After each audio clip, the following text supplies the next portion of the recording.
الحمد لله وحده والصلاة والسلام على من لا نبي بعده. أما بعد فأعوذ بالله السميع العليم من الشيطان الرجيم. بسم الله الرحمن الرحيم.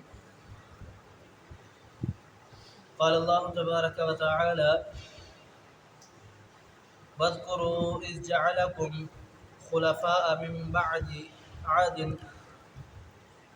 وبوأكم في الأرض تتخذون من سهولها قصورا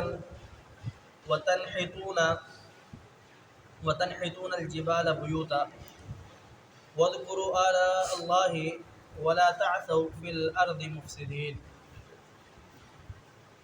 یہ قوم سمود کو اللہ رب العالمین نصیحت فرما رہے ہیں.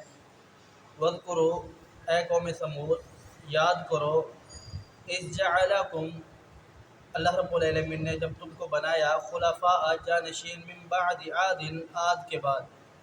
پیچھے آپ سماعت فرما چکے ہیں، عاد ایک نافرمان قوم تھی، انہوں نے اللہ رب العالمین کی نافرمانی کی، تو اللہ رب العالمین نے انہیں بے شمار نعمتوں سے نوازا تھا اور بڑے بڑے قد دیے تھے، بڑی طاقت سے نوازا، اور انہیں اس طاقت پر ناز ہوا کہ ہم جیسے تو کوئی ہے ہی نہیں. تو اللہ رب العالمین نے انہیں ایک ایسا دردناک عذاب دیا کہ کہا جب یہ عذاب آیا تو عذاب کے بعد ایسے پڑے تھے جیسے کھجور کے تنے پڑے ہوتے.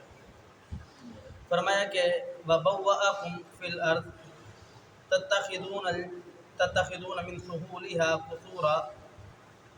تم، اللہ رب العالمین فرماتا ہے کہ ہم نے تم کو زمین کے اندر عاد کے بعد کیا بنایا؟ جانشین بنایا، اور تم نے اس زمین کے اندر تم کو مالک بنایا، تمہیں ٹھکانہ دیا. وَتَتَّخِذُونَ مِنْ سُهُولِهَا، اور تم نے اس زمین کی جو نرم جگہ ہے اس پر قصوراً محل بنائے. وَتَنْحِتُونَ الْجِبَالَ بُيُوتًا، اور تم نے پہاڑوں کو تراش کر کے اپنا گھر بنایا. یہ اللہ رب العالمین نے انہیں اپنی نعمتیں گنوائی. آگے رب تعالیٰ بیان فرماتا ہے: فَاذْكُرُوا آلاءَ اللَّهِ، تو تم ان نعمتوں کو یاد کرو، ان کو بھول نہ جاؤ. وَلَا تَعْثَوْا فِي الْأَرْضِ مُفْسِدِينَ، اور ان سے منہ نہ پھیرو، ان سے انکار نہ کرو اور زمین کے اندر فساد نہ پھیلاؤ. اللہ رب العالمین نے قرآن پاک کے اندر بے شمار جگہوں پر ذکر بیان فرمایا ہے کہ ایک ہوتا ہے فتنہ، ایک فتنہ آزمائش، فتنہ زمین کے اندر اللہ رب العالمین نے جو نظام بنایا ہے اس نظام کو چیلنج کرنا فتنہ. اللہ رب العالمین نے جو حکم دیا ہے اس حکم کے برخلاف عمل کرنا، یہ فتنہ ہے. ایک ہے قتل. قتل ایک بہت بڑا جرم ہے. پیارے آقا پیغمبر علیہ السلام کی حدیث ہے، آپ علیہ السلام نے فرمایا اس دنیا کے اندر جس نے سب سے پہلا قتل کیا ہے، قیامت کے دن تک جتنے بھی قتل ہوں گے سب قتلوں کا جتنا ان کو گناہ ہوگا، جس نے پہلے ایجاد کیا قتل کو اس کو بھی گناہ ہوگا. حابیل کا بھائی، یہ آدم علیہ السلام کے دو بیٹے تھے، تو اس کو بھی قتل کا گناہ ہوگا. اور قتل بھی بہت بڑا جرم ہے. جس نے کسی ایسے انسان کو قتل کیا نہ حق، تو پوری گویا کہ اس نے مومن کو قتل کیا، اس نے پوری انسانیت کو قتل کر دیا. یہ قتل بہت بڑا جرم ہے. تو اللہ رب العالمین نے بے شمار جگہوں پر بیان فرمایا یہ جو قتل ہے اس سے بھی بڑا جرم ایک ہے، وہ کیا ہے؟ فتنہ، زمین کے اندر فساد پھیلانا. فرمایا کہ فتنہ جو ہے وہ قتل سے بھی زیادہ سخت حیثیت رکھتا ہے، سخت بڑا گناہ ہے. یہاں رب تعالیٰ بیان فرماتا ہے کہ ان کو کہ تم زمین کے اندر فساد پیدا نہ کرو. اب فساد کے آگے آپ سنیں. فرمایا قال الملأ الذين استكبروا من قومه للذين استضعفوا لمن آمن منهم أتعلمون أن صالحا مرسل من ربه قالوا إنا بما أرسل به مؤمنون. جو قوم کے بڑے تھے، جنہوں اپنے آپ کو بڑے سردار کہتے تھے، انہوں نے تکبر میں آ کر کے ان لوگوں سے پوچھا جو کمزور لوگ تھے، کیا تم صالح علیہ السلام پر ایمان لائے؟ تو وہ صالح جس کو اللہ رب العالمین نے بھیجا، اللہ رب العالمین کا پیغام لے کر کے آئے، مرسل من ربہ قالوا انا بما ارسل به مؤمنون. تو انہوں نے کہا کہ جی ہاں، ہم اس چیز پر ایمان لائے جو صالح علیہ السلام لے کر کے آئے. اب یہ کیا کہنے لگے قال الذین استکبروا انا بالذی آمنتم به کافرون، لیکن ہم اس پر ایمان نہیں لے آئے.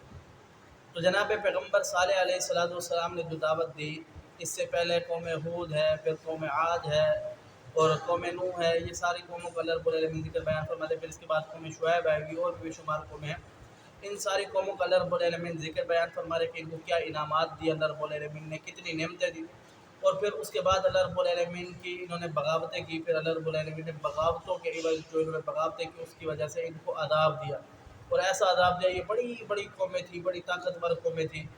اپنے ان کا ایک مایہ ناز قومیں تھی، لیکن ان کو اپنی طاقت پر بڑا غرور تھا. تو اللہ رب العالمین کا جب عذاب آیا تو اس قدر کسی کو اللہ رب العالمین نے زمین سے اٹھایا، آسمان پر لے گئے اور آسمان سے الٹا نیچے پھینک دیا اور پھر ان پر پتھر برسائے. اور کسی کو اللہ رب العالمین نے ایسی ہوائیں چلائی کہ جیسے مسلسل ہواؤں کے ساتھ وہ ایسے پڑے ہوئے تھے جیسے کھجور کے تنے پڑے ہوتے، مر گئے، ختم ہو گئے. کسی کو اللہ رب العالمین نے زمین کے اندر دسا دیا. تو یہ ساری ایسی قومیں جنہوں نے اللہ رب العالمین کی نافرمانی کی. فرمایا رب تعالیٰ نے کہ جو لوگ ایمان لے آتے ہیں ان کے لیے تو اللہ رب العالمین کے ہاں بڑی عزت ہے، بڑا اکرام ہے، بڑا احترام ہے. اور جو لوگ اللہ رب العالمین کے فیصلے کو، اللہ رب العالمین کی شریعت کو چیلنج کرتے ہیں، پھر ان کے لیے سخت ترین عذاب ہے.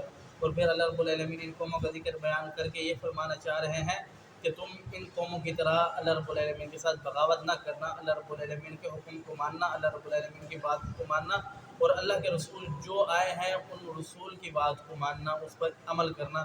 یہ تمہارے لیے کامیابی. اگر نہیں کرو گے تو پھر اللہ رب العالمین جس طرح ان قوموں کو عذاب دیا ان قریب ہے کہ پھر اللہ رب العالمین اس قوم کو بھی عذاب دے. تو اس عذاب سے بچنے کے لیے اللہ نے جو طریقہ، جو شریعت، جو ہدایت، جو رہنمائی بھیجی ہے قرآن کی صورت میں اور سنت رسول کی صورت میں، اس پر عمل کرنا، یہی انسان کی کامیابی ہے. اللہ سمجھنے عمل کی توفیق دے. اقول قولی ھذا استغفر اللہ لی ولکم ولسائر المسلمین.